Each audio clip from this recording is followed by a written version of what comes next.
Pandian store சீரியல்ல அடுத்து வர எபிசோட்ல என்ன மாதிரியான ட்விஸ்ட் எல்லாம் இருக்க போகுதுங்கிறத இந்த வீடியோவில் பார்க்கலாம்.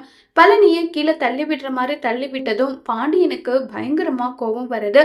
டேய் என்னடா நீ என்னடா பண்ணிட்டு இருக்க, முதல்ல உள்ள வாடான்னு சொல்லிட்டு உள்ள கூட்டிட்டு வராங்க. அப்பா யாருக்குமே எதுவுமே புரியல, அந்த கல்யாணம் ஏன் நடக்குது எதுக்கு நடக்குதுன்னு சொல்லிட்டு திரும்ப திரும்ப அதை பத்தியே பேசிட்டு இருக்காங்க. உடனே அங்க பழனி வராங்க. பழனி வந்து, அக்கா என்ன பண்ணா தெரியுமா சரவணன், ஆளுங்க முன்னாடி என்ன கீழே தள்ளி விடுற மாதிரி தள்ளி விடுறான். இப்போ சக்திவேல் அண்ணா இந்த கல்யாணத்தை தடுத்து நிறுத்துங்கன்னு சொன்னா அதை தடுத்து நிறுத்திடுவாரா? நான் என்னடா பண்ணேன், நான் ஏதோ அந்த பொண்ணை ஏற்பாடு பண்ணி குமாருக்கு கல்யாணம் பண்ணி வைக்கிற மாதிரில பேசிட்டு இருக்கேன்னு சொல்லி பழனி அவங்க பக்கம் இருக்கிற நேரத்தை சொன்னதும் உடனே ஒரு மாதிரி கூலாயிடுறாங்க சரவணன். சாரி மாமா, நான் பண்ணது தப்புதான், சாரின்னு சொல்லிட்டு இருக்காங்க. உடனே செந்தில் வந்து, அண்ணா வா முதல்ல வா, நீ ரிலாக்ஸ் ஆகுன்னு சொல்லி கூட்டிட்டு போறாங்க. இது எல்லாமே பாண்டியனும் நோட் பண்றாங்க. இப்ப நம்ம பாண்டியன் வந்து நேரா கதிர் கிட்ட போறாங்க.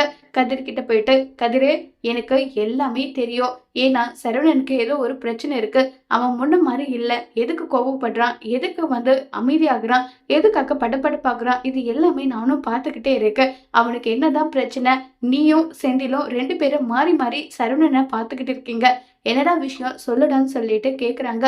அதெல்லாம் ஒண்ணும் இல்லையே, அண்ணன் எப்பயும் போல நல்லாதான் இருக்கு, அதெல்லாம் ஒண்ணும் இல்ல அந்த மயிலு குடும்பத்துல கல்யாணம் நடக்கிறதுனால தேவையில்லாத ஏதாவது பிரச்சனை வருமோ அந்த மாதிரி யோசிக்கிறாரே தவிர வேற எதுவும் கிடையாதுன்னு சொல்லிக்கிட்டெல்லாம் இருக்காங்க. ஆனாலும் பாண்டியனால நம்பவே முடியறதில்ல. அந்த நேரம் பார்த்து கரெக்டா செந்தில் வராங்க. டேய் செந்தில் வாடா எங்கன்னு சொல்லி கூப்பிடுறாங்க. என்ன விஷயம், எதுக்காக இவர் கூப்பிடுறாருன்னு சொல்லிட்டு செந்தில் என்ன விஷயம் சொல்லுங்கன்றாங்க. ஏண்டா ஒழுங்கா தானே இருக்கான் அண்ணன் சொல்லிட்டு கேக்குறாங்க.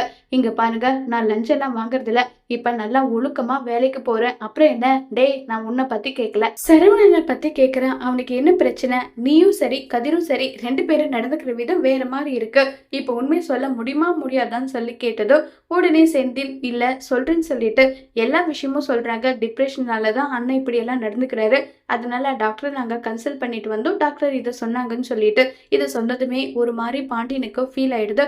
உடனே பாண்டியன் சரவணன் கிட்ட போயிட்டு, ஏண்டா சரவணா உனக்கு இப்படி ஒரு பிரச்சனை இருக்கிறத என்கிட்ட செந்தில் சொன்னா, இங்க பாரு எல்லாம் அப்பா மாதிரியா நான் இருக்கேன், உன் மனசுல என்ன தோணுதோ அதை நீ வெளிப்படையா சொல்லிட்டாலே இந்த பிரச்சனை எல்லாமே முடிஞ்சிரும், அதனால எதுவா இருந்தாலும் சரி நீ என்கிட்ட வெளிப்படையா சொல்லு, புரியுதா?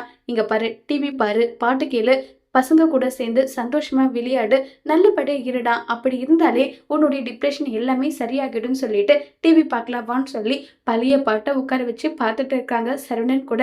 இதை பார்த்ததும் செந்தில் கதிருக்கு ஒரு மாதிரி ஆகுது.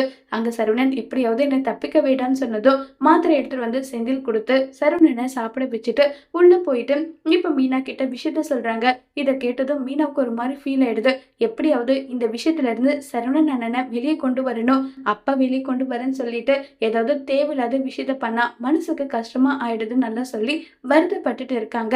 இப்ப குடும்பமா சேர்ந்து சரவணனுக்கு இருக்கிற பிரச்சனைய சரி பண்ணுவாங்களா இல்லையங்கிறத வரப்போற எபிசோட்ல வெயிட் பண்ணி பார்க்கலாம். தேங்க்யூ.